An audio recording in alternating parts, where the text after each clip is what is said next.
फिर अभी आती रहे आपके पास, है ना। संदीप केसरवानी नाम सर्च करिएगा, सबसे पहले मिलेगी। प्रोफाइल फॉलो खुद भी कीजिए और यहां से शेयर करिए, दूसरे लोग भी फॉलो कर सकें, आपके अपने लोग। दूसरी इंपॉर्टेंट बात दोस्तों, मेरी रेगुलर क्लास टाइमिंग्स ये है, आप सबको देखना चाहिए। आप मुझे अभी इस क्लास में देख रहे हैं, इसके अलावा ये 4 क्लासेस और है, तो जिसमें भी जितना टाइम आपको मिल सके आप क्लासेस में टाइम स्पेंड कीजिए। इंग्लिश बहुत अच्छी होती चली जाएगी। एक शो डेली मॉर्निंग 7 AM पे होता है दोस्तों, that is editorial analysis. Editorial analysis wifi study YouTube channel पे होता है। सभी लोग लिख लीजिए इसको, क्योंकि ये तो देखना ही देखना है, मैंडेटरी है। वाईफाई स्टडी यूट्यूब चैनल पे होने वाला एडिटोरियल शो आपको डेली बेसिस पे सुबह 7 बजे देखना है, ठीक है।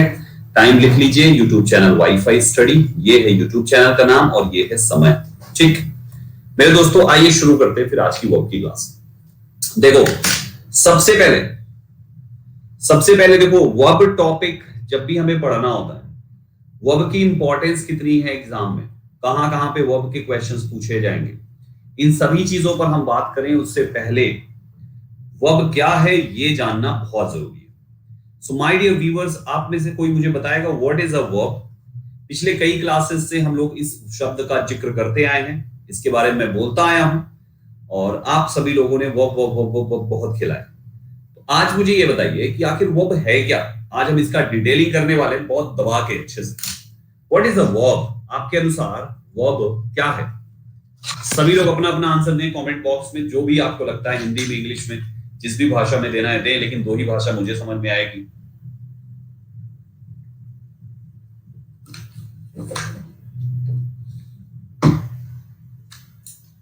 हाँ भाइयों, तो चलिए, आप लोगों ने बताया कि अ वर्ड जो डिस्क्राइब करता है एक्शन, एक्यूरेशन, क्या क्या लिख रहे हो, एक्यूरेट,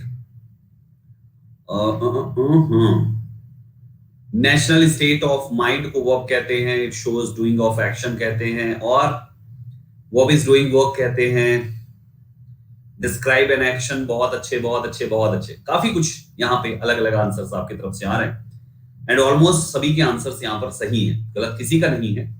मैं सिंपल भाषा में आपको बताता हूँ वर्ब क्या है। किताबी भाषा में तो डेफिनेशन रट के बैठे होंगे हम सभी लोग, लेकिन उसकी जरूरत नहीं है हमें। एक्चुअल में हमें जरूरत है वर्ब क्या है ये समझना। अभी एक बालक ने बहुत अच्छा बताया कि verb is a doing work. Verb जो है वो काम करना को ही वर्ब कहते हैं। सिंपल भाषा में काम करने को ही वर्ब कहते हैं। दैट्स इट यार, इससे ज्यादा आपको कुछ सोचना ही नहीं है। काम करने को ही वर्ब कहते हैं। वर्ब क्या है? Verb is a doing work. कोई भी पूछो what is a verb, verb is a doing work, खत्म, है ना। काम करने को ही वर्ब कहते हैं। क्या है वर्ब? काम। वर्ब क्या है? काम। वर्ब क्या है? काम। बस इतना ही, बहुत है इतना। इतने से हमारा वर्ब का पूरा बेड़ा पार होगा। पहली इंपॉर्टेंट बात। दूसरी इंपॉर्टेंट बात, इस वर्ब चैप्टर को थोड़ा गहराई से आपको सीखना है, अच्छे से सीखना है, डेप्थ में जाके सीखना है, क्योंकि इसके कॉन्सेप्ट्स आपको वॉइस में देखने को मिलेंगे, आपको नरेशन में देखने को मिलेगा, आपको टेंस में देखने को मिलेगा, आपको कंडीशनल सेंटेंस में देखने को मिलेगा। ये 4 प्रकार के ऐसे टॉपिक्स हैं जहां पे हमें वर्ब की मदद चाहिए होती है, राइट। और इन चारों टॉपिक्स का मिला के 40-50 नंबर तो कहीं नहीं गया भाई साहब। मतलब ये एक ऐसा टॉपिक है भाई साहब ना, जो अकेला अपनी 40-50 नंबर वाले क्वेश्चंस में पूछा जाता है। आप कहोगे सर क्या वर्ब पर सारे क्वेश्चन 50 नंबर के क्वेश्चंस आएंगे? मैंने कहा नहीं, वर्ब पर 50 नंबर नहीं बनेगा, लेकिन सेंटेंस में वर्ब तो रहेगा ही ना। चेक तो आप वर्ब करोगे ही करोगे, भले वो सही हो या गलत हो, क्योंकि सेंटेंस में सब्जेक्ट के साथ वर्ब तो मैंडेटरी है। वर्ब तो हर सब्जेक्ट में आपको चेक करना ही करना है, हर सेंटेंस में। तो इसलिए कह सकते हैं 50-60 नंबर के सेंटेंसेस में, 50-60 नंबर वाले क्वेश्चंस में वर्ब का रोल है भाई साहब। भाई कॉम्प्रिहेंशन में नहीं है चलो, अरेंजमेंट में नहीं है चलो, लेकिन भैया क्लोज टेस्ट हो गया, फिलर हो गया, एरर हो गया, इंप्रूवमेंट ऑफ सेंटेंस हो गया, वॉइस, नरेशन, टेंस, ये सभी वर्ब पर ही बेस्ड है। हमें आना चाहिए। आदमी कहता है पनीर की सब्जी बनी है, जैसे आदमी बोलता है ना पनीर की सब्जी बनी है घर में, आलू बैगन की सब्जी बनी है, पनीर की बनी है। पनीर की सब्जी बनी जरूर है हम बोलते हैं, लेकिन सब्जी केवल पनीर की नहीं होती भाई साहब। आप उसमें नमक भी डालते हो, आप उसमें मसाले भी डालते हो, आप उसमें ऑयल भी डालते हो, बहुत कुछ डालते हो, लेकिन नाम किसका होता है? केवल पनीर का होता है ना। कहीं भी शादी में जाते हो तो क्या बोलते हो आप? भैया जी मटर पनीर था, दम आलू था, मटर पनीर था, दम आलू था, ये था वो था। क्या सब्जी में केवल मटर और पनीर था, बाकी कुछ ना था? हाँ जी। मटर पनीर केवल नहीं था ना, तो ठीक उसी प्रकार से हमने कहा 50-60 नंबर का वर्ब का क्वेश्चन आएगा। इसका ये मतलब नहीं है कि केवल वर्ब ही रहेगा उसमें, उसमें सब कुछ रहेगा। सब कुछ रहेगा। तो इसलिए ये बिल्कुल वैसा ही है जैसे मटर पनीर में 15 आइटम डालोगे तब जाके मटर पनीर तैयार होगी। उस 15 आइटम में हर एक आइटम का अपना एक इंपॉर्टेंस है। ठीक उसी प्रकार से एक सेंटेंस के निर्माण में बहुत सारे वर्ड्स, बहुत सारे पार्ट्स ऑफ स्पीच आते हैं, जिसमें से एक पार्ट्स ऑफ स्पीच वर्ब है और इसकी अपनी बहुत ही बड़ी इंपॉर्टेंस है। ठीक, तो हमने पहले देखा वर्ब क्या है। वर्ब एक डूइंग वर्क है, काम को ही वर्ब कहते हैं। दूसरा, वर्ब का क्वेश्चन कहां पे आएगा, इन टॉपिक्स में पूछा जाएगा। तीसरा, वर्ब के बारे में जब हम पढ़ते हैं तो वर्ब के बारे में एक ये भी चीज पढ़ना जरूरी है कि वर्ब जनरली हम लोग एक्शन को वर्ब कहते हैं। और एक्शन का मतलब अभी थोड़ा थोड़ा समझ लो। एक हेल्पिंग वर्ब हो गई हमारी, और एक होती है हमारी मेन वर्ब। फिर मैं अभी डिटेलिंग बहुत अच्छा करूंगा। मेन वर्ब, मेन वर्ब यार, VERB क्या लिख रहा हूं, helping verb and main verb, right. ये हमारे पास दो वर्ब होती है, ठीक है ना, helping verb and main verb. तो हेल्पिंग वर्ब के बारे में अभी हम लोग अच्छे से डिटेलिंग करने वाले हैं। पहले थोड़ा सा मेन वर्ब का एक हल्का सा और झलक सीख लीजिए। मेन वर्ब पूरे इंग्लिश ग्रामर के अंदर 5 प्रकार की होती है। फर्स्ट फॉर्म की मेन वर्ब, सेकेंड फॉर्म की मेन वर्ब, थर्ड फॉर्म की मेन वर्ब, फोर्थ फॉर्म की मेन वर्ब जिसको आप कहते हो, मैं उसको आईएनजी फॉर्म बोलता हूं, और फिफ्थ फॉर्म की मेन वर्ब जिसको आप कहते हो, उसको मैं एसोरियस फॉर्म को बोलता हूं। ठीक है, तो first form, second form, third form, ING form, es or ies form. दुनिया की हर एक मेन वर्ब के ये 5 फॉर्म्स होते हैं। ठीक है, याद रखना, दुनिया की हर एक मेन वर्ब के ये 5 फॉर्म्स होते हैं। First form, second form, third form, ING form, es or ies form. मेरे भाइयों, जैसे एक एग्जांपल ले लेते हैं। जैसे फॉर एग्जांपल आपने कहा गो, ये फर्स्ट फॉर्म है। WENT ये सेकंड फॉर्म है। GONE गॉन ये थर्ड फॉर्म है। GOING गोइंग ये आईएनजी फॉर्म है। GOES गोज ये हमारा एसोरियस फॉर्म है। तो इसी प्रकार बहुत जितनी भी बॉक्स होती है उन सभी के हमें ये 5 फॉर्म्स देखने को मिलेंगे। ठीक, कौन सी फॉर्म की मेन वर्ब का कौन से टेंस में इस्तेमाल होता है, ये पार्ट आपको टेंस में पढ़ाया जा चुका है। ठीक, कौन सी फॉर्म का कब फर्स्ट लगेगा, कब सेकंड लगेगा, कब थर्ड लगेगा, कब आईएनजी लगेगा, कब एस और ईएस लगेगा, ये बात मैं आपको टेंस में पढ़ा चुका हूं। तो हम यहां पर इसके बारे में बिल्कुल जिक्र नहीं करेंगे। हम डायरेक्ट सेंटेंस लिखेंगे उस हेल्पिंग वर्ब के साथ मेन वर्ब का। आपको खुद समझ जाना है कि हम कौन से टेंस का बात यहां पे कर रहे हैं। ठीक, स्टेप बाय स्टेप ही हम इसीलिए चल रहे हैं। जो चीज पढ़ाया जा चुका है उसका इस्तेमाल यहां पे हो गई होगा। तो हमने यहां पर देखा कि मेन वर्ब की टोटल 5 फॉर्म्स निकल के आती है। ठीक है, ये चीज यहां पर हुआ। अब देखो, आ जाओ थोड़ा सा जो नोट्स मैं लेकर आया हूं उससे समझते हैं यहां से। तो वर्ब के बारे में हमने कहानी बताई। मैंने पेज इसलिए हटा दिया था ताकि आप ये इसी को पढ़ के ना सुना दो। वर्ब सिंपल भाषा में एक एक्शन है, बस हो गया। Verb is a doing work, verb एक काम है। काइंड्स ऑफ वर्ब दो प्रकार के होते हैं, auxiliary verb and main verb. Auxiliary जिसको हम हेल्पिंग वर्ब भी कहते हैं, ऑक्सिलरी वर्ब को हम हेल्पिंग वर्ब भी कहते हैं भाइयों। तो हेल्पिंग वर्ब, मेन वर्ब, दो प्रकार की वर्ब होती हैं। नाउ माय डियर एस्पायरेंट्स, सवाल ये है कि ठीक है, जो मेन वर्ब है, आपने कहा मेन वर्ब का मतलब होता है मुख्य क्रिया। ठीक, मेन वर्ब मैंने बोला मुख्य क्रिया। हेल्पिंग वर्ब, हेल्प मीन सहायता, हेल्पिंग मीन सहायक, तो इसका मतलब हो गया सहायक क्रिया। तो ठीक है संदीप सर, अगर आप कहते हो एक मुख्य क्रिया है, एक सहायक क्रिया है, तो सहायक क्रिया किसका सहायक है? अब मुख्य क्रिया किस चीज का मुख्य है, पहले ये जानना बहुत जरूरी। So now let's get this 2 points. सबसे पहले इसको समझते हैं। तो हेल्पिंग वर्ब जो होती हैं मेरे भाइयों, जिसका नाम है सहायक क्रिया, इसका दो रिश्ते हैं। हेल्पिंग वर्ब के दो अफेयर है। अफेयर्स, अफेयर समझते हो ना, जैसे आजकल समाज में चलता है अफेयर, वैसे ही हेल्पिंग वर्ब के दो अफेयर है। पहला अफेयर ये है कि ये हेल्पिंग वर्ब पर एक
और वो आदमी का नाम है सब्जेक्ट।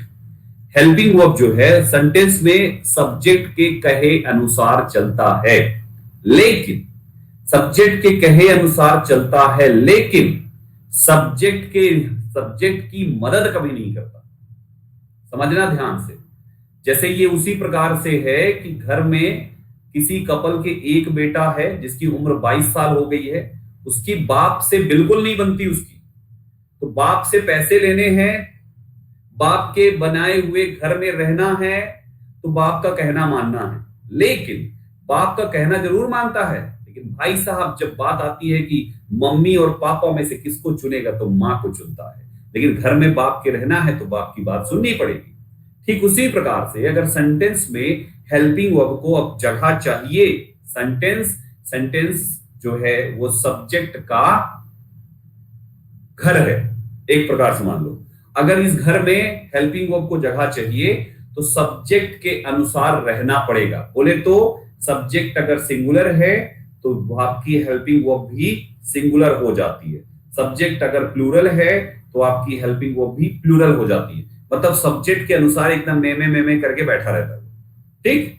लेकिन हेल्प इसकी नहीं करता, हेल्प करता है अपनी मां का जिसका नाम है मेन वर्ब। अब कैसे पता चलेगा कि मेन वर्ब की हेल्प करता है, आइए एग्जांपल से समझते हैं। अगर मैं लिखूं ही इज वर्किंग, WORKING, ठीक, ही इज वर्किंग किया हमने। अगर ये गलती से ही आर वर्किंग होता तो गलत होता, ये गलत होता क्योंकि भाई साहब हेल्पिंग वर्ब जिसके घर में रहता है उससे कभी भी वो नहीं कर सकता, क्या नहीं कर सकता, विरोध नहीं कर सकता, है ना, उससे। तो इसलिए ये हमारा गलत हो जाता, सिंगुलर है तो सिंगुलर चाहिए। तो ठीक है, ही इज वर्किंग हमने सही माना। अगर मैं ही इज की जगह ही वॉज कर दूं तब भी सही रहेगा, ही वॉज वर्किंग।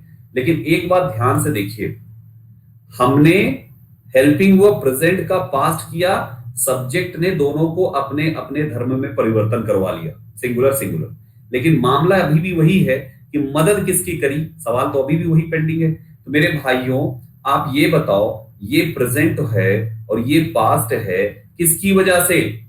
क्या ही की वजह से? नहीं। क्या वॉज और इसकी वजह से? हाँ। यानी ये प्रेजेंट है और ये पास्ट है केवल इस हेल्पिंग वर्ब की वजह से, केवल हेल्पिंग वर्ब की वजह से। तो हेल्पिंग वर्ब की वजह से प्रेजेंट है या पास्ट है? क्या? वर्क, काम एक प्रेजेंट में हो रहा है और एक पास्ट में हो रहा है। कोई फर्क नहीं पड़ता, ही लगे चाहे शी लगे चाहे दे लगे, तुम्हारा कुछ और लिख दो तुम, लेकिन काम तुम्हारा एक प्रेजेंट में है और एक पास्ट में हो रहा था। ये दोनों का पता किससे चला? इस हेल्पिंग वर्ब से। तो मदद किसकी करी इसमें? मदद तो मेन वर्ब की करी ना। उस मेन वर्ब के किस टेंस में परफॉर्मेंस हो रहा है ये तो हेल्पिंग वर्ब भी बता रहे हैं ना। सब्जेक्ट ही करे चाहे शी करे, इससे कोई फर्क नहीं पड़ेगा काम पर, काम प्रेजेंट में है कि पास्ट में है, ये पता हेल्पिंग वर्ब ने बताया। तो हेल्पिंग वर्ब किसके लिए आया? मेन वर्ब के लिए। लेकिन लगेगा किसकी वजह से? जिसके घर में निवास करता है। तो आपको जब कभी भी आप सेंटेंस बनाएं तो इस बात का खास तौर पे ख्याल रखें स्पॉटिंग एरर के कॉन्सेप्ट में कि आपको हेल्पिंग वर्ब और मेन वर्ब और सब्जेक्ट में तीन चीजें जरूर चेक करनी है। तीन चीजें। सबसे पहली चीज आपको चेक करनी है कि हमारा जो हेल्पिंग वर्ब है इसका सब्जेक्ट के अनुसार नंबर सही है कि नहीं। बोले तो सिंगुलर और प्लूरल, ये सबसे पहली चीज चेक करनी है।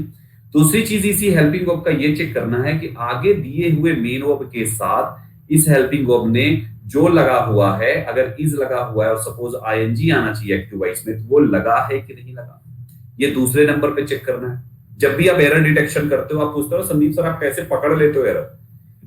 संदीप सर एरर कैसे पकड़ लेते हो? संदीप सर ऐसे ही पकड़ लेते हैं। और तीसरा नंबर पे जो हमें चेक करना है उसी का हेल्पिंग वर्ब के साथ अगर मेन वर्ब की एक से ज्यादा फॉर्म्स इस्तेमाल हो सकती हैं तो वो एक से ज्यादा फॉर्म में जो आएगा, एक एक्टिव वॉइस होगा एक पैसिव वॉइस होगा, वहां पर वॉइस आइडेंटिफिकेशन भी चेक करना है। तो हमें केवल ये तीन चीजें चेक करनी है, सब्जेक्ट के साथ हेल्पिंग वर्ब का नंबर, बस इतना चेक कर लो, बस हेल्पिंग वर्ब का उधर से नाता टूट गया। ये वही बात हो गई कि घर में जैसे घुसा बेटा, बाप ने कहा अच्छा बेटा जो कोरियर दिया था वो पोस्ट कर दिया? बेटा ने कहा हाँ, बस ये बोल के कमरे में घुस गया। फिर अपनी मम्मी से बतियाया, बहन से बतियाया, दोस्त से बतियाया, सबसे बतियाया, लेकिन बाप से नहीं बतियाया। क्यों? क्योंकि बाप से केवल एक मतलब था, हाँ बेटा कोरियर कर दिया चला गया। तो वैसे ही यहां पर ये हेल्पिंग वर्ब का बाप है सब्जेक्ट, सब्जेक्ट से एक मतलब है, सिंगुलर है तो सिंगुलर, प्लूरल तो प्लूरल, बात खत्म। इससे कोई इससे ज्यादा मतलब नहीं, बाकी सारा मतलब आगे मेन वर्ब के साथ। व्हाट इज मेरे बच्चों, कभी भी इस बात से हेल्पिंग वर्ब नहीं बदली जाएगी कि यार सब्जेक्ट कह रहा है कि पास्ट में लगो तो पास्ट की हेल्पिंग वर्ब लगाओ, नहीं। कोई भी सब्जेक्ट कभी नहीं कहता टेंस कौन से में आएगा, हमेशा वर्ब बताती है, मेन वर्ब बताती है कि बेटा पास्ट में होना चाहिए, बेटा पास्ट में होना चाहिए। तू प्रेजेंट में कैसे लग के आ गया, हट यहां से, वॉज लगने दे। हमेशा मेन वर्ब बताती है, सब्जेक्ट नहीं बताता। सब्जेक्ट तो कहता है हमारी इतने बात मान ले रहा है हमारा बेटा, उना बहुत है बड़ी बात है। कितना बात, हम कह रहे हैं सिंगुलर रहो तो सिंगुलर हो जाता है, हम कह रहे हैं प्लूरल रहो तो प्लूरल हो जाता है। जब तक हमने कहा बेटा पढ़ाई पे ध्यान, बेटा सिंगल रहना है तुमको तो सिंगल रहा, बंदे ने किसी बंदी को नहीं देखा। जब मैंने कहा बेटा तुम्हारी उम्र हो गई अब तुम्हारी शादी कर देते हैं, तथा बोल एकदम बोला हाँ पिताजी कोई बात नहीं, हमने उसको सिंगल से मिंगल कर दिया, प्लूरल कर दिया। पहले सिंगल था वो, अब प्लूरल कर दिया, एक एक के साथ एक, एक के साथ एक फ्री, है ना। तो जब हमने कहा प्लूरल हो जाओ तो वो प्लूरल हो गया, जब हमने कहा सिंगुलर हो जाओ वो सिंगुलर हो गया। शादी होने के बाद भी हमने कहा बेटा अब बीवी को थोड़ा सा मायके भेज दो, थोड़ा कुछ दिन फिर सिंगल हो जाओ, फिर मायके भेज के सिंगल हो गया। मेरी पूरी कहानी के पीछे एक ही चीज है कि सब्जेक्ट और उसकी हेल्पिंग वर्ब के बीच के केवल एक ही रिश्ता है, सिंगल सिंगल प्लूरल प्लूरल, बात खत्म। राइट, अब आ जाओ देखो, तो हमने यहां पर एक ये कहानी से सीखा, ठीक है। फिर आते हैं मेरे भाइयों, पॉइंट नंबर 3 है वॉइस। ये जान लो वॉइस एक्टिव वॉइस में होगा कि पैसिव वॉइस में, ये 3 पॉइंट है, ठीक है। ये हमने सीखा, चलो अच्छी बात, 3 चीजें हमें चेक करनी, ओके। फिर इसके बाद जब आगे थोड़ा सा बढ़ते हैं, इसके बाद जब आगे बढ़ते हैं, हमने सब्जेक्ट के साथ हेल्पिंग वर्ब का रिलेशन देख लिया, हमने हेल्पिंग वर्ब के साथ मेन वर्ब का रिलेशन देख लिया, ठीक है ठीक है ठीक है। बैक साइड ऑफ ये, तो हमारी जो वर्ब्स होती हैं टोटल 2 वर्ब्स होती हैं।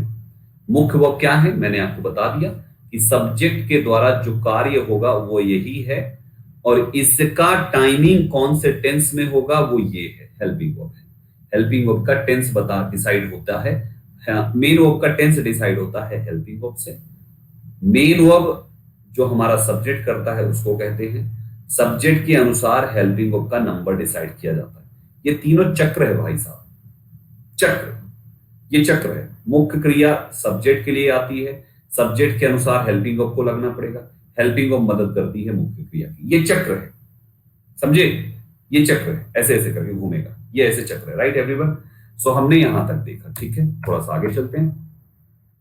हेल्पिंग वर्ब्स जब हम पढ़ना शुरू करते हैं तो ये जो ऑक्सिलरी ऑक्सिलरी लिखा है ना, सिंपल भाषा में तुम हेल्पिंग वर्ब याद रखो, बस बहुत है इतना।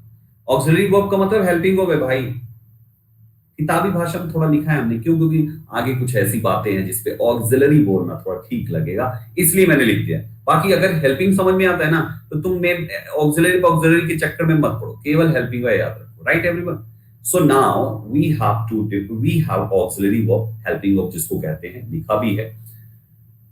ये 2 प्रकार की होगी, पहला है प्राइमरी ऑक्सिलरी और दूसरा होता है मोडाल ऑक्सिलरी। 2 प्रकार की ऑक्सिलरीज होती है। प्राइमरी ऑक्सिलरी क्या क्या है समझते चलो गहराई से। प्राइमरी ऑक्सिलरी क्या क्या है, इज, एम, आर, वॉज, वर, हम इनको वर्ब टू बी बोलते हैं, थोड़ा थोड़ा याद रखना। प्राइमरी ऑक्सिलरी में ही दूसरा है वर्ब टू हैव, हैव की सारी form, has, have, have. Primary auxiliary का ही तीसरा नमूना है वर्ब टू डू, डू की सारी फॉर्म, डू, डज, डिड। यानी ये सब हमारी प्राइमरी ऑक्सिलरी है, मतलब प्राइमरी हेल्पिंग वर्ब है। इनको प्राइमरी क्यों बोला गया, ये प्राइम है, प्राइम का मतलब होता है मुख्य। सेंटेंस के निर्माण में इनका बहुत बड़ा रोल है। जब आप टेंस पढ़ोगे, दुनिया का कोई भी सेंटेंस बिना टेंस की मदद के नहीं लिखा जा सकता, ना बोला जा सकता, ना पढ़ा जा सकता। टेंस पढ़ोगे तो टेंस में ये आएंगी ही आएंगी। जब टेंस प्राइम है तो उसकी हेल्पिंग वर्ब भी प्राइमरी ही तो कहलाएंगी, प्राइमरी ऑक्सिलरी ही तो कहलाएंगी, इसलिए इनको प्राइमरी कहते हैं। मुख्य है, प्रथमा है, ये प्रथम, सबसे पहले, सबसे जरूरी। हम अभी एक एक करके इन तीनों के बारे में धीरे धीरे करके पढ़ने वाले। सबसे पहली चीज वर्ब टू बी, हेडिंग डाला हुआ है, कुछ लिखना नहीं है, बस पूरा फोकस यहाँ पे कर लो बच्चों, कंसंट्रेशन। आराम से बाद में लिख लेना, सब रटा डालूंगा यहीं पे, आपको परेशान नहीं होना है। बिना आसपास शोर सुने हुए मेरी इस क्लास को पूरा देख डालो, सब यहीं पर रट जाएगा। जो जो दिक्कत होगी उसको भी मैं रटाऊंगा कैसे भी करके। पूरा फोकस यहाँ पे करो बस। सो वर्ब टू बी हमारे पास है। वर्ब टू बी क्या है? इज, एम, आर, वॉज, वर। कहां कहां पे इस्तेमाल होती है थोड़ा सा याद करो तो दिमाग में आएगा कि हम इज, एम, आर इस्तेमाल करते थे प्रेजेंट कॉन्टिन्यूअस में, कुछ याद आया दिमाग में? और वॉज वर इस्तेमाल करते थे पास्ट कॉन्टिन्यूस, पास्ट कॉन्टिन्यूअस में। पिछली क्लास टेंस की, हम इनके साथ मेन वर्ब की आईएनजी फॉर्म लगाया करते थे। पहली इंपॉर्टेंट बात, तो एक हमारा वर्ब टू बी का पहला इस्तेमाल जो आप सब जानते हो, present continuous and past continuous में, ये आपको पता था। थोड़ा सा हटके कुछ रूल्स देख लेते हैं।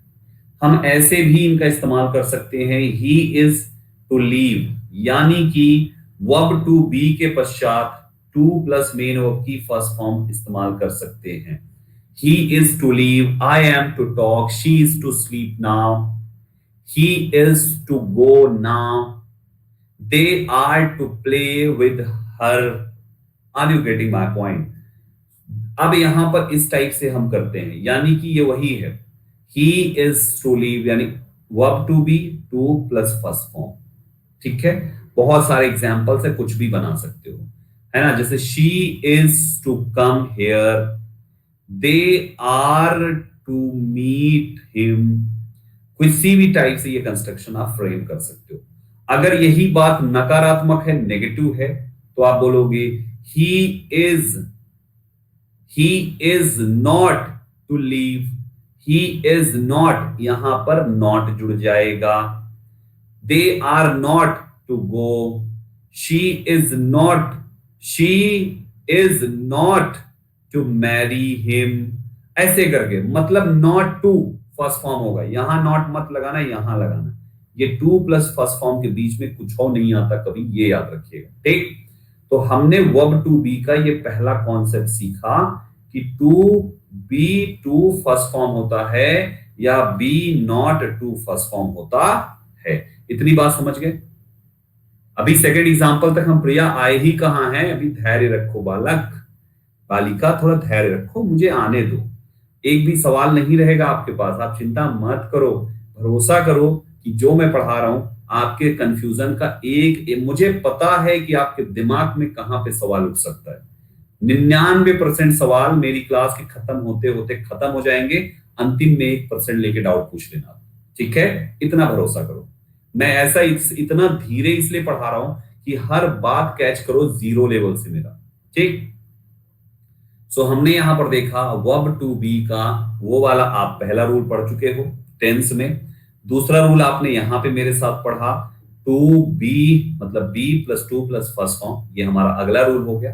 तीसरा रूल हमारे पास है अबाउट टू का भी इस्तेमाल करते हैं, मतलब हम ऐसे भी लिख सकते हैं कि बी के form plus ABOUT about to plus main of की फर्स्ट फॉर्म, ये भी होता है। मतलब अभी हमने क्या किया था, B plus to plus first form, अब यहां पे क्या है, B about to plus first form. दोनों में जमीन आसमान का अंतर है। जैसे एक example, he is to come here, उसे यहां आना है, इसका मतलब है उसे यहां आना है, इसका हिंदी ट्रांसलेशन, उसे यहां आना है, ऐसे बोलते हैं ना हम लोग हिंदी में। और अगर आप लिखते हो he is about to come here, इसका मतलब हो गया वो यहां आने वाला है। इसका मतलब है वो यहां आने वाला है। यानी about to plus main of की फर्स्ट फॉर्म का मतलब होता है वाला है, वाली है एंड वाले हैं, वो आने वाले हैं। मेरे पिया गए परदेश, वहां से किया है टेलीफोन, अगले हफ्ते आने वाले हैं। ऐसे ही गाना है ना, आने वाले हैं about to come. Are you getting my point? Right, इस टाइप से अबाउट टू कम का मतलब about to plus first form का मतलब ये चीज होने वाला है, होने वाला, वाला है, वाली है, वाले हैं, वाला है, वाली है, वाले हैं। जब कभी भी होगा हमेशा याद रखना आपको इस टाइप से उनको यूज करना, ठीक है ना। He is about to come here, वो आने वाले हैं। He is to come here, उसे यहां आना है या उससे यहां होना है, आना है, कुछ भी ऐसे हिंदी में ट्रांसलेशन पे चले जाओ।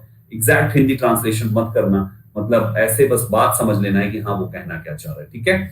तो हमने इस वाले एग्जाम ये दो रूल्स हमने यहाँ के सीखे। रूल नंबर थर्ड पे आ जाओ। रूल नंबर दो ही है लो। तो वर्ब टू बी के दो रूल ये और एक रूल आपके टेंस वाला, केवल ये तीन रूल्स हैं। कोई डिफिकल्टी लगी आपको इसमें समझने में?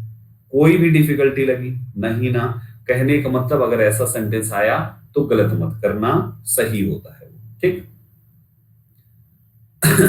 अब देखो, उसे यहां आना होगा। तुम ट्रांसलेशन स्पोकन सीख रहे हो क्या मेरे से? यहाँ पे उसे यहां आना होगा। तुम लाइन को समझो बालक। अब पूछ लिया तो बता देता हूं, दोबारा नहीं पूछना, आगे सवाल ऐसे आएंगे। तुम्हारे शब्द में आया है होगा, इसका मतलब अभी आया नहीं है, आना होगा। तो वो आएगा कौन से समय में? भविष्य काल में। तो आपको बोलना पड़ेगा he will have to come, अगर यहां तो here, he will have to come here, उसे यहां आना होगा, ठीक है। अब ये सब चीजें आगे की बात है, सब लिख के रखो। कुछ भी सवाल आए अभी मत पूछो, अंतिम में पूछ लेना। हम इसी क्लास के अंतिम में आपको 5 मिनट दे देंगे, ठीक है। हैप्पी 5 मिनट पहले क्लास टॉपिक खत्म करके हम आपको 5 मिनट दे देंगे। चलो चलिए नेक्स्ट पे आते हैं भाइयों, अगले पार्ट पे। Verb to have. हैव क्या होता है मेरे भाइयों? हैव क्या होता है? वर्ब टू हैव में हमारे पास सबसे पहले 3 हेल्पिंग वर्ब्स आपने देखा। एक हैज थी, दूसरी हैव थी और तीसरी हैड थी। इन तीनों के साथ हम मेन वर्ब की थर्ड फॉर्म यूज करते हैं इन परफेक्ट टेंस। कौन से टेंस में? परफेक्ट टेंस में। ये चीज मैं आपको पढ़ा चुका हूं परफेक्ट टेंस में, ठीक। पहली इंपॉर्टेंट बात। दूसरी इंपॉर्टेंट बात मेरे भाइयों, आप लोगों ने ऐसा भी सुन रखा होगा कि हैज हैड भी आ जाते हैं कभी कभी, हैव हैड भी आ जाते हैं कभी कभी, और हैड हैड भी आ जाते हैं कभी कभी। इसका क्या मामला है? कुछ और नहीं है भाई। ये बताओ प्ले का मतलब क्या होता है? बताओ जल्दी से, प्ले की मीनिंग क्या होती है? बताओ जल्दी। प्ले का मतलब खेलना। डांस का मतलब क्या होता है? नाचना। हाँ जी। सिंग का मतलब क्या होता है? सिंग गाना गाना। हाँ जी, क्या होता है? स्टडी मतलब क्या होता है? पढ़ाई करना। राइट का मतलब क्या होता है? लिखना। राइट का मतलब लिखना। तो वैसे ही हैव का मतलब क्या होता है? रखना। जैसे ये सभी मेन वर्ब हैं, वैसे ही इनमें से एक शब्द है हैव, जो एक मेन वर्ब होता है भाइयों। इस हैव का, जब ये मेन वर्ब है, हैव मेन वर्ब है, प्ले मेन वर्ब है, डांस सिंग स्टडी राइट सब मेन वर्ब है। प्ले का सेकेंड फॉर्म प्लेड होता है, थर्ड फॉर्म प्लेड होता है। डांस का सेकेंड फॉर्म डांस्ड होता है, थर्ड फॉर्म डांस्ड होता है। सिंग का सैंग होता है, सेकेंड थर्ड फॉर्म संग होता है। ठीक उसी प्रकार से have as a main verb second form इसका होता है हैड, और थर्ड फॉर्म इसका होता है दोस्तों हैड। जैसे चलता ना play played played, played played, played played, second भी प्लेड, थर्ड भी प्लेड, वैसे ही इसका भी सेकंड हैड और थर्ड भी हैड। तो जब आप परफेक्ट बनाते हो मेरे भाइयों, तो आपका कंस्ट्रक्शन क्या है? प्रेजेंट का ही ले लीजिए, प्रेजेंट का ही ले लीजिए। आपका परफेक्ट का कंस्ट्रक्शन होता है सब्जेक्ट प्लस हैज हैव में से कोई एक helping verb plus main verb की third form plus object plus complement. अब यहीं पर जब आपने हेल्पिंग वर्ब में हैज हैव लिया, अब भैया जी मेन वर्ब अगर आपको हैव की थर्ड लिखनी है तो हैड ही तो लिखोगे यहाँ पे। बस यही आपको क्या दिखता है कि हैज हैड हो गया, हैव हैड हो गया, है ना। प्लस ऑब्जेक्ट प्लस कॉम्प्लीमेंट, वो आपका कुछ अलग नहीं है। जैसे एग्जांपल अगर मैं बोलूं, ही, आपने कहा ही हैज अ कार, उसके पास एक कार है। और अगर आप इसको चाहो तो आप ये भी लिख सकते हो he has had a car, उसके पास एक कार हो चुकी है, he has had a car, right. Plural होता they have had a car, right everyone. आपके पास पास्ट होता, कुछ भी ले लो, दे हैड। पास्ट परफेक्ट में भी ये हेल्पिंग वर्ब हो गई, ये मेन वर्ब की थर्ड फॉर्म हो गई आकार। ओवरऑल अगर हम देखें तो इन शब्दों का मतलब ये हो गया कि परफेक्ट बनाना है तो बाद वाला ये पेयर जब भी आएगा इस बात का ख्याल रखना, बाद वाला शब्द हमेशा हेड ही होगा, क्योंकि बाद वाली होती है मेन वर्ब की थर्ड फॉर्म। तो थर्ड फॉर्म तो हेड ही है ना भाइयों। बाद वाला शब्द पहले वाला हैज हो सकता है, हैव हो सकता है, हेड हो सकता है, कुछ भी हो सकता है, लेकिन बाद वाला केवल हेड होगा, दूसरा कुछ भी नहीं होना चाहिए। अच्छा, इतना समझ गए। इसका हिंदी ट्रांसलेशन क्या है इसको समझिए। आप कहते हो ही हैज अ कार, उसके पास एक कार है, लेकिन ही हैज हैड अ कार का मतलब उसके पास कार हो चुकी है, आपको परेशान होने की जरूरत नहीं है। उनकी गाड़ी आ चुकी है, आपको वहां जाने की जरूरत नहीं है। उन्होंने उन्होंने चाय पी लिया है, आपको उनके पास पूछने जाने की जरूरत नहीं है। मतलब ये कार्य कंप्लीट हो चुका। तो एक कंप्लीशन की बात की जाती है तभी हम परफेक्ट बनाते हैं, चाहे बात प्रेजेंट की हो या पास्ट की, कंप्लीशन ही होता है। Right everyone. हालांकि ये लाइन ऐसे नहीं, हमें कुछ और बोलना, कुछ और टाइप का सेंटेंस बना होगा, लेकिन अभी ग्रामर के पॉइंट ऑफ व्यू से ये भी ठीक है। क्लियर हुआ? तो हमने यहां तक देख लिया कि चलो ठीक है, हैज हैव हैड ये सब समझ गए, ठीक। और दूसरा हम लोग सीख चुके हैं परफेक्ट में इनके साथ मेन वर्ब की थर्ड फॉर्म आती है। ओके, अब देखो कुछ नया और यूनिक कॉन्सेप्ट्स। आ जाओ मेरे प्यारे भाइयों, स्टेटमेंट है हैव का प्रयोग। ईट, देखो हैव का मतलब रखना तो होता है ना, लेकिन कभी कभी रखना नहीं होती इसकी मीनिंग। कभी कभी खाना हो जाता है, पीना हो जाता है, देखना हो जाता है, लेना हो जाता है, एंजॉय करना हो जाता है, अनुभव करना। Do, happen, relationship, illness, receive, इनके अर्थ में होता है।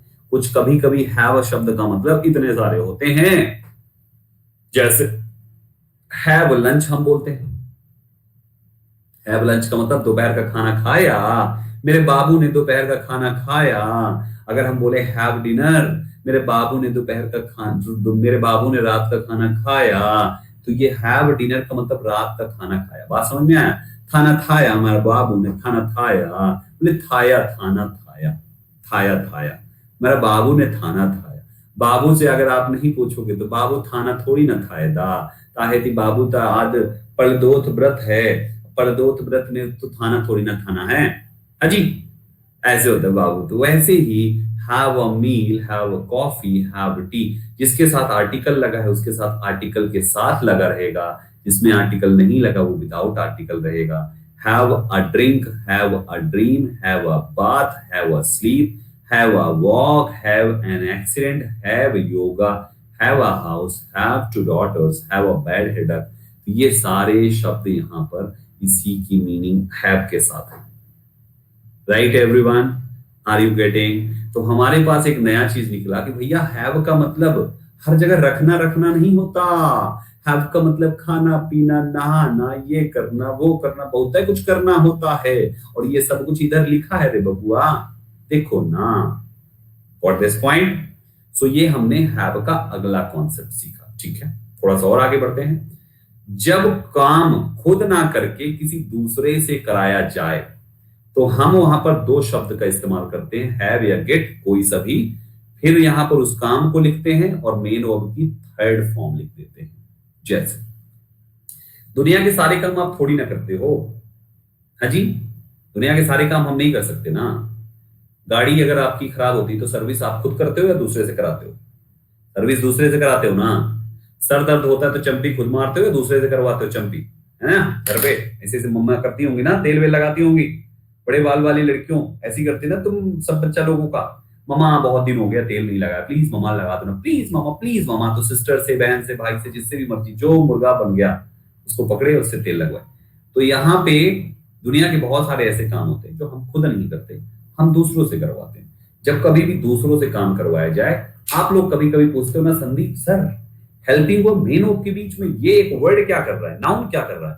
भाई वो तुम्हारा ये जो कंस्ट्रक्शन है इसको कहते हैं कॉजेटिव वर्ब, राइट? इसको कहते हैं कॉजेटिव वर्ब। पॉजिटिव पॉजिटिव के केस में माय डियर एस्पायरेंट्स, इन शब्दों के बाद पहले ऑब्जेक्ट लिखो फिर थर्ड फॉर्म। एग्जांपल देख लो, ऐसे रट जाएगा। देखो, आई had him thrown out of my cabin. इसका मतलब ये नहीं है कि मैंने उसे केबिन से फेंका, मैंने उसे केबिन से फेंकवाया, मैंने बुलाया गार्ड्स, फेंको बाहर इसको। I had him thrown. I had मतलब वही हैव हैड हैज जो भी जरूरत पड़े। हैड, फिर यहां पे ये हिम और ये थ्रोन, मतलब मैंने उसे केबिन से फेंकवाया, आउट ऑफ माई केबिन। ठीक, बदतमीजी कर रहा था। I had my hair cut, मैंने अपने बाल कट करवाए। उदय नहीं लेके यूं कुतर लिया अच्छे से चुईया जैसा, ना ही, कटवाए। Right. I had his work done, मैंने उसका काम करवाया, उसका काम करवाया। यानी यहां पर कोई भी काम जो सब्जेक्ट होगा ना, वो खुद नहीं करेगा, किसी और से करवाएगा, उस कंडीशन में ये कंस्ट्रक्शन आपको बनाना है। Right everyone. अब मैं कुछ एग्जांपल्स देता हूं, फटाफट बताओ मुझे। मैंने अपना कुत्ता दौड़ाया। मैंने अपना अपना कुत्ता दौड़ाया। चलो भाई, कुत्ता दौड़ाया, नहलाया, कुछ भी लिख सकते हो, दौड़ाया लिख लो। चलो, मैंने अपना कुत्ता दौड़ाया। भाई ट्रांसलेशन मारो इसका, दूसरा लिखो। मैंने घर में पोछा लगवाया। मैंने घर में पोछा लगवाया। मैंने घर में पोछा लगवाया। राइट। ट्रांसलेशन मारो, जल्दी जल्दी।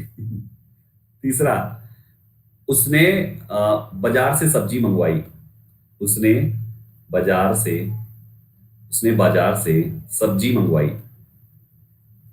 चलो, ये तीन का बताओ बस, जल्दी से, जल्दी से। ओहो, बहुत बढ़िया, फटाफट फटाफट।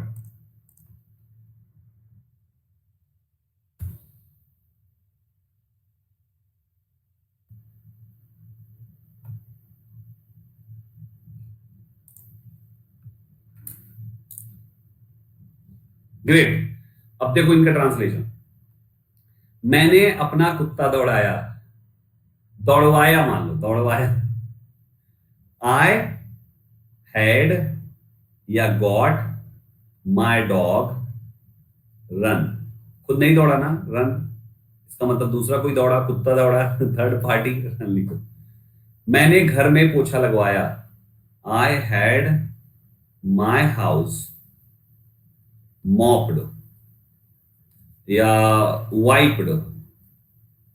थर्ड फॉर्म चाहिए भाई, मॉपिंग होता है वैसे पोछे के लिए, वैसे तो मॉप्ड, एमओ, मॉप्ड। उसने बाजार से सब्जी मंगवाई। उसने, ही हैड या गॉट, जो मर्जी आप दोनों लिख सकते हो, ही हैड या got the vegetables, vegetables,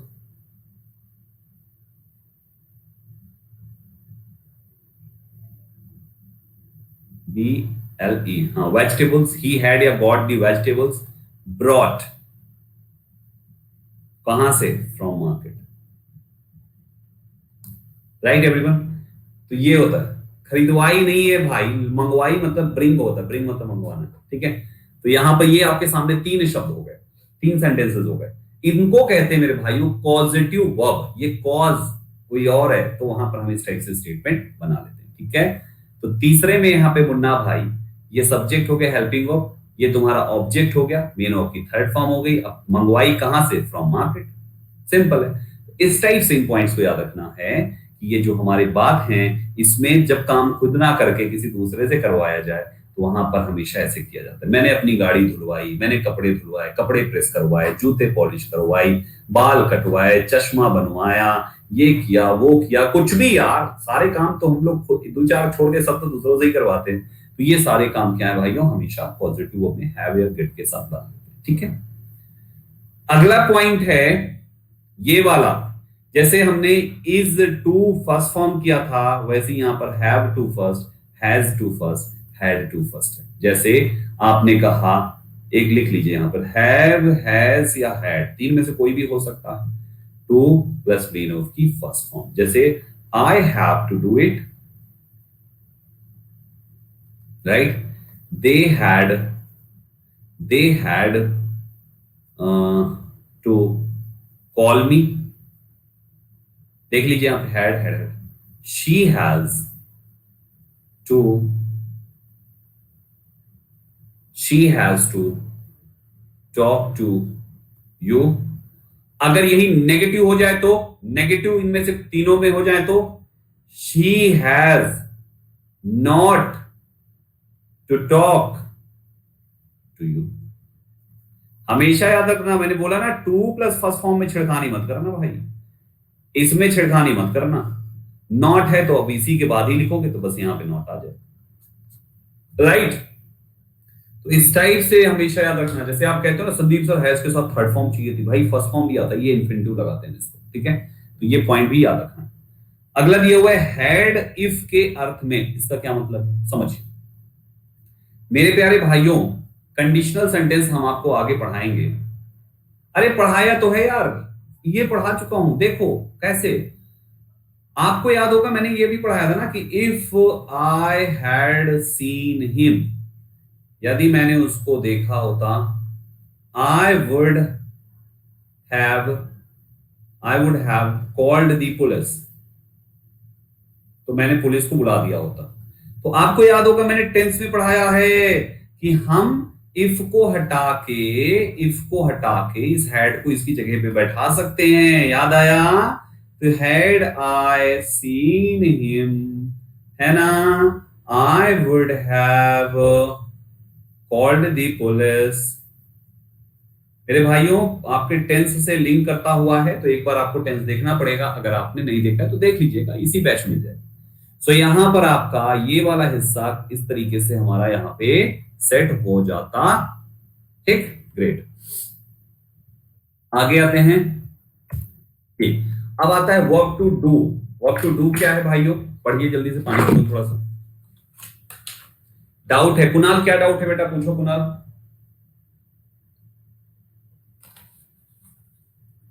Kunal पूछो बेटा जल्दी से, कुणाल पूछो बेटा पूछो। सर हैविंग का कॉन्सेप्ट समझ नहीं आया। हैविंग का कॉन्सेप्ट क्या है, हैविंग का क्या बताया मैंने, हैविंग का क्या बताया मैंने, कुछ बताया क्या हैविंग टेंस में, टेंस में क्या बताया था। गॉट एंड हैव एक जगह एक तरह से यूज हो जाएगा। हैविंग क्या बताया भाई, कहां बताया मैंने टेंस। आई एम हैविंग, अरे यार Dutt, I am having dinner जैसा कुछ पूछ रहे हो, ये क्या लॉजिक है। आई एम हैविंग डिनर का मतलब हो गया यहाँ पे हैव का मतलब हो गया खाना। जब हैव का मतलब, हैव शब्द रखना की मीनिंग छोड़कर कोई भी मीनिंग हो तो कहीं भी किसी भी फॉर्म में लिख सकते हो, तब आईएनजी बना सकते हो। और अगर रखना की मीनिंग है तो केवल हैव हैज हैड रहेगा, आईएनजी नहीं लगेगा। मैंने ये पढ़ाया था। वीडियो को दोबारा फिर से एक बार देख लिया करो, ऐसे ही समझ जाओगे यार, मैंने बहुत एम्फेसाइज करके ये सब चीज वहां पे बताई होती है। चलो आ जाओ अगले पॉइंट पे। वर्क टू डू, डू का मतलब है डू, डज और डिड, तीनों की बात होगी, ठीक। टू एम्फेसाइज इंपेरेटिव सेंटेंस, आपको याद होगा, नीचे वाले पे आ जाओ पहले। टू एम्फेसाइज इंपेरेटिव सेंटेंस, किसी भी इंपेरेटिव सेंटेंस तो पहली क्लास में पढ़ा चुका हूं, ठीक है। इंपेरेटिव सेंटेंस को एम्फेसाइज करने के लिए हम केवल डू का इस्तेमाल करते हैं। जैसे आपने कहा कम हियर, यहां आओ, ये नॉर्मल बात है। एम्फेसाइज करोगे क्या लिखोगे, do come here, do come here. आपने कहा सिट डाउन, ये नॉर्मल सेंटेंस है। एम्फेसाइज करोगे क्या लिखोगे, डू सिट डाउन, है ना। आपने कहा open the window, open your mouth, अपना मुंह खोलो, नॉर्मल वे में। फोर्स करना होगा तो डू ओपन योर माउथ। मतलब सिंपल सी बात है भाई कि आपको इंपेरेटिव सेंटेंस जो मेन वर्ब से शुरू होते हैं उस पर दबाव डालने के लिए डू लगा देते हैं, बात खत्म। सिंपल भाषा में मेन वर्ब से जो शुरू होगा इंपेरेटिव कहलाएगा, उस पर दबाव डालना है, डू लगाओ, बात खत्म। इतना ही है इस वाले पहले वाले रूल में, इतना ही है, सब जगह डू। इस वाले इंपेरेटिव में कभी भी डज और डिड नहीं आता, समझे। इंपेरेटिव में डज और डिड नहीं आता, कारण बता सकते हो क्यों, कोई बता सकता है मुझे, पढ़ाया मैंने पढ़ाया है, डज और डिड क्यों नहीं आता इंपेरेटिव में, कोई बताएगा, दिमाग लगाओ, कारण है उसका, मैं बताता हूं, सुनो। आपने कहा टेक केयर ऑफ हर, एक एग्जांपल वही लिखा हुआ ना, take care of her, right. हमें सेंटेंस की शुरुआत मेन वर्ब से यहां पे करी, लेकिन सेंटेंस अगर मेन वर्ब है तो सब्जेक्ट चाहिए, टेक केयर ऑफ, और कोई ना कोई तो टेक केयर करने वाला चाहिए ना। तो सेंटेंस में सब्जेक्ट अभी तो है नहीं, तो सब्जेक्ट क्या हो सकता है? हमारे पास ऑप्शंस हैं, I, we, you, they, he, she, it, one. मुझे ये बताओ, इतने में से कौन सा वर्ड इस लाइन का सब्जेक्ट बन सकता है? बताओ। अगर ये लाइन आप बोलते हो या आपसे किसी ने बोला, तो आपके अनुसार इतने शब्दों में से कौन सा वर्ड इसका सब्जेक्ट बन सकता है? एक ही शब्द है ना, दैट इज यू। यानी यहां पर सब्जेक्ट के रूप में केवल यू हो सकता है। नियम कहता है इंपेरेटिव का सब्जेक्ट केवल यू ही होगा। क्यों? वो भी मैंने आपको समझा दिया। तो जब सब्जेक्ट यू होगा तो यू तो प्लूरल है। अब प्लूरल के साथ आप डज लिख नहीं सकते, इसलिए डज हो गया गलत।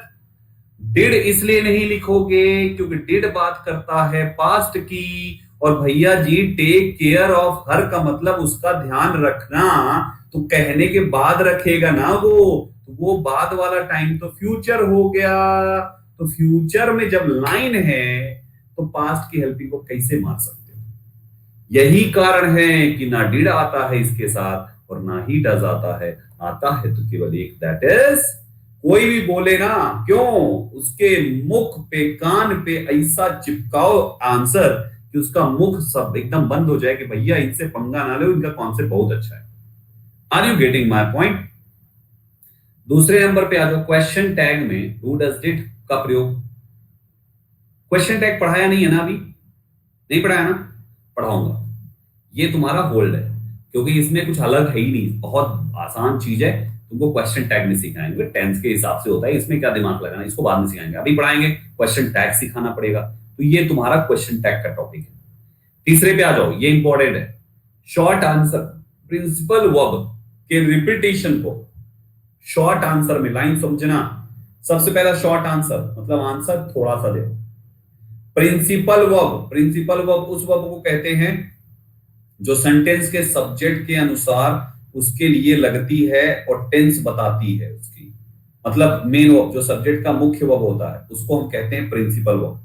इसकी रिपीटेशन को लेकर, को रोकने के लिए हम डू डज डिड का प्रयोग करते हैं। ऐसे वाक्यों में हम सो, नीदर, नॉर, ईदर इसमें से कोई एक शब्द चुनते हैं, फिर डू डज डिड जैसा टेंस वैसा चुनते हैं, जैसा सब्जेक्ट वैसा चुनते हैं, और फिर एक सब्जेक्ट लिख देते हैं। ये बात हम करते हैं उसके साथ। कैसे, समझाता हूं, सुनिए।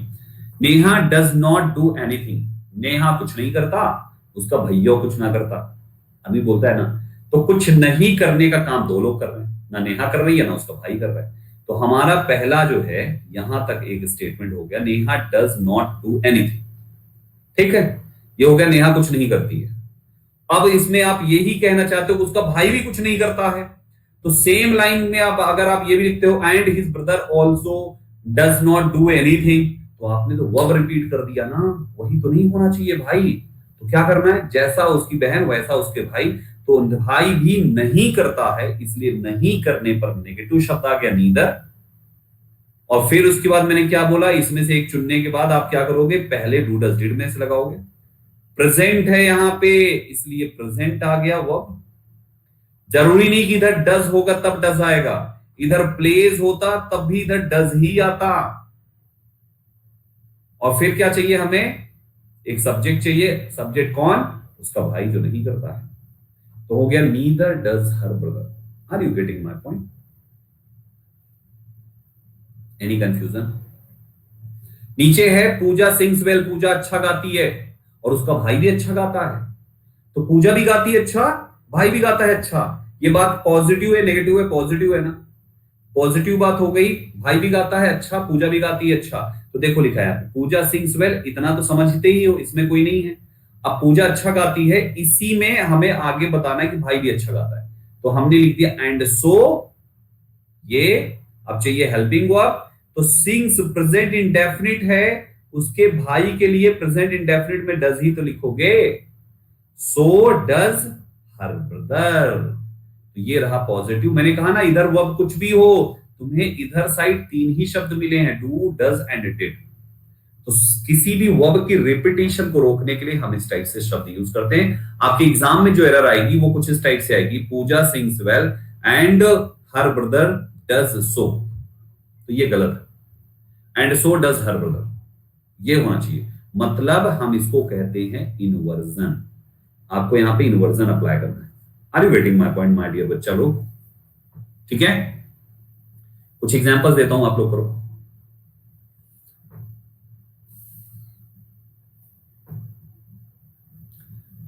नेहा खाना अच्छा बनाती है और उसकी बहन भी। नेहा खाना अच्छा बनाती है और अच्छा बनाती है, ट्रांसलेट करो, और उसकी बहन भी, और उसकी बहन भी अच्छा बनाती है। अब हिंदी के में मत जाना यार, मेरी हिंदी लाइन बहुत अच्छी नहीं है, इंग्लिश सही बताऊंगा तुमको। चलो इसमें बताओ, Neha कुक्स delicious, oh my God. ऐसे तुम इंग्लिश लिखोगे बर्बाद कर दोगे पूरी इंग्लिश को तुम। नेहा कुक्स डिलीशियस, इसका तुम्हारा होगा Neha, Neha कुक्स well, Neha कुक्स well and so does हर, कौन है? बहन है, सिस्टर। समझे? विनोद अच्छा क्रिकेट खेलता है, विनोद अच्छा क्रिकेट खेलता है, अच्छा क्रिकेट, अभी क्या कर रहा हूं मैं, हिंदी इंग्लिश मिला मिला के। अच्छा क्रिकेट खेलता है, विनोद अच्छा क्रिकेट खेलता है और उसका भाई भी, राइट। नेहा, नहीं, गीता अच्छा बॉक्सिंग करती है और उसकी बहन भी। रेसलर है, बॉक्सिंग नहीं करती थी, रेसलर थी ना, बॉक्सिंग तो वो करती थी। गीता अच्छी अच्छी रेसलर है और उसकी बहन बबीता भी, गीता बबीता। चलो भाई ट्रांसलेट करो दोनों का। पहले का है विनोद अच्छा क्रिकेट खेलता है, Vinod pledge cricket well, Vinod pledge cricket. अगर पास्ट होता, पास्ट हो अगर, विनोद अच्छा क्रिकेट खेलता था और उसका भाई भी, तो Vinod played cricket well and so did his brother. और प्रेजेंट है तो pledge cricket well and so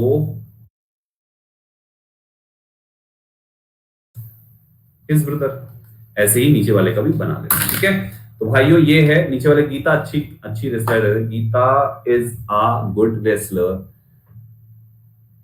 Gita is a good wrestler, Geeta is a good wrestler and so is her sister. Geeta is a good wrestler, Geeta is a good and so her, and so is her sister. तुम अगर verb to be लिखोगे तो same to same आ जाएगा, ठीक है ना। तो इस टाइप से याद रखिएगा, ठीक। माय डियर आस्पायर्स, आई होप इस टाइप से इसको आप समझ चुके हो, ठीक है। बैक साइड ऑफ, तो हमने यहां तक निपटा लिया। आगे आओ। एक ये बहुत छुटकू सा, ये बहुत है प्यारा है, बहुत छुटकू सा है। देखो, शॉर्ट आंसर के लिए प्रश्नकर्ता की बात में सहमति या सहमति दर्शाने के लिए so does and do does and did का प्रयोग होता है। कैसे होता है समझो। Do you love her? Yes I do. Did he slapped you? No he didn't, he didn't, ऐसे करके ये होता है ना। क्या उसने तुमसे बात करी? क्या उसने तुमसे बात करी? ट्रांसलेट करो, क्या उसने तुमसे बात करी? क्या उसने तुमसे बात करी? और तुमको इसका जवाब भी देना है, ठीक है। चलो बताओ, क्या उसने तुमसे बात करी? डिड ही, बोलो जल्दी से, talk to you? Did he talk to you, ये है। पहले बोलो हाँ करी, पहले बोलो हाँ करी, यस। लड़की बना दे तो did she talk to you, मान लो तुम सब लड़का लोग हो, ठीक है। तो यस शी डिड, हाँ उसने करी। लेकिन तुम गधैलों का गधैलापन देख के उसका मन बदल गया, बोला महागधैले लोग हैं, इनसे बतियाओ, बेकार करो, बताओ हटाओ इनको। तो फिर क्या होगा? No, she didn't. ये तुम्हारा गधैलापन की वजह से हो गया, लो बेकार कर दिया, मुन्नी बदनाम हुई, गधैलो तुम्हारे लिए। तो मेरे दोस्तों यहाँ पे क्या हो गया तुम्हारा, ये है। यानी कि आंसर करना है यार, ये पास्ट में था, तुम प्रेजेंट बना लो। क्या तुम मुझसे प्यार करते हो? Yes I do. नहीं करते हो? No I don't. बस, तो ऐसे करके इसको हम बना लेते हैं। बात समझ रहे हो मेरे बच्चा लोग? डन? यस और नो? क्लियर हुआ? ग्रेट। तो यहां तक हम लोग ने पहला वाला निपटा दिया, ठीक है। ये पहला वाला। कल हम करेंगे मोडाल ऑक्सिलरी। तैयार होकर आना, बहुत अल्टीमेट कॉन्सेप्ट्स मोडाल के। आज के कॉन्सेप्ट्स समझ में आ गए ना सबको? है ना? समझ में आ गए सबको? मजा आ गया? मजा आ गया होगा, लिटरली मुझे पता है कि मजा आ गया होगा। अब चलो 5 मिनट अंतिम के तुम्हारे सवाल पूछो, पूछो। एडवांस कौन सी होती है? एडवांस कौन सी होती है? एडवांस क्या होता है? एडवांस क्या होता है? कहां से तुम लोग सुन सुन के आते हो ऐसे ऐसे शब्द? एडवांस कौन सी होती है? एडवांस वो कौन सी होती है? नॉन फाइनाइट को कहते हैं। किताबी चक्कर में मत पड़ो, ट्रैप है ट्रैप। नॉन फाइनाइट को कहते हैं एडवांस वर्ब। कहाँ कहाँ से सुन लेते हो? फ्रेजल वर्ब क्या होती है? हम पढ़ाएंगे फ्रेजल वर्ब। फ्रेजल वर्ब जो है, वर्ब के साथ एक प्रेपोजिशन जोड़ दोगे तो इसी को हम कहते हैं फ्रेजल वर्ब। जैसे लुक इनटू लिख लिया तुमने, तो ये तुम्हारा फ्रेजल वर्ब है। लुक फॉर कह दिया तुमने, है ना, ये फ्रेजल वर्ब। मेड ऑफ कह दिया, ये फ्रेजल वर्ब है। ये सब एक प्रेपोजिशन जुड़ेगा वर्ब के साथ, तो ये फ्रेजल वर्ब है। प्रेपोजिशन हटाओगे तो नॉर्मल वर्ब हो जाएगी, मेन वर्ब केवल रह जाएगी, ठीक है। ये और पूछो इधर का एग्जांपल सर प्लीज। 500 एग्जांपल्स बना लो यार, इतने सारे एग्जांपल्स हैं। मुकेश,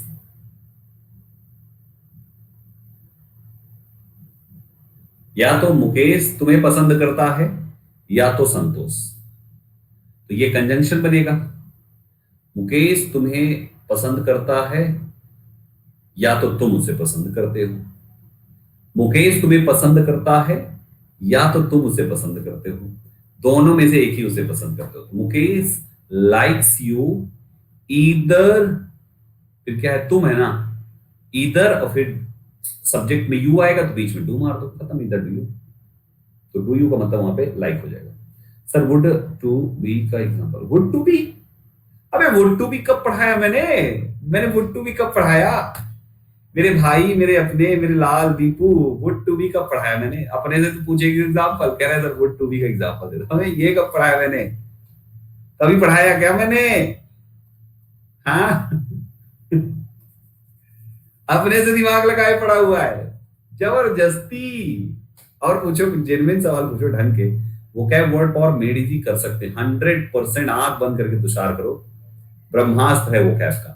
इन्फिनेटिव क्या होते हैं आगे पढ़ाऊंगा कल की क्लास में। और पूछो। A4 साइज की पीडीएफ आज जरूरत ही नहीं है।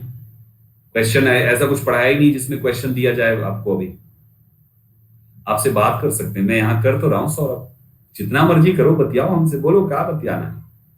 घरेलू बात करनी है, एकदम घर का चौरा करना है, कोनो दिक्कत है, कोनो तकलीफ है, बताओ, यहीं पे सलाह देंगे हम। हैव का प्लूरल कहाँ है? हैव को प्लूरल कहाँ? तो हैव ऑक्सिलरी में कैसे? क्या कह रहे हो हिमानंदा बेटा? नहीं समझ पा रहे हैं, पूछ क्या रहे हो? तुम्हारी बात हम नहीं समझ पाए। पॉजिटिव वर्ब क्या होता है? जो कॉज जनरेट करते हैं। देखो डेफिनेशन में मत जाओ, वो नहीं आता, उसको समझने में टाइम लगेगा, बहुत कुछ समझाना पड़ेगा। सिंपल भाषा में याद रखो, हैव, गेट, लेट, मेक, ये तुम्हारे 4 शब्द पॉजिटिव वर्ब हैं। बस बात खत्म। लेट भी पढ़ा चुका हूं, गेट भी पढ़ा चुका हूं, हैव भी पढ़ा चुका हूं, मेक भी पढ़ा चुका हूं। पॉजिटिव अपने आप खत्म हो गया, अलग से फर्जी टॉपिक बना के रखा है लोगों ने। और कुछ लाइक लाइक जैसे वर्ड्स, तो ये यहाँ पे नहीं पढ़ाएंगे ना अभी मंथन, वो जहां का टॉपिक है वहां पे कवर होगा ना बेटा। सर वो क्या आपकी पीडीएफ ट्रिक के साथ दे दीजिए। हाँ दे देंगे भाई, हमने दिया भी है, फिर से दे देंगे हम, कोई बात नहीं, आप सब अपने हो यार। चलो ठीक है, फिर आज की क्लास बस हो गया, कोई टॉपिक नहीं तुम्हारे पास क्वेश्चंस भी पूछे पूछ पड़े हो। तुषार स्टार्ट कर दो mock test, mock test start कर दो। डाउट सेशन में प्रीति पूछो, ये दीप्ति यहाँ का क्वेश्चन नहीं, डाउट सेशन कल है ना, कल पूछो। चलो गाइस, फिर अभी के लिए इतना ही। अगली क्लास 2 बजे है मेरी यूट्यूब पर, उसके लिए आप प्रिपरेशन करनी है, 1 ही घंटा बचा हुआ है। चलते हैं, कल डाउट सेशन है, लेकर आओ जितना भी डाउट्स हो, करते हैं कल समाधान उसका, ठीक है। Okay, bye bye, take care.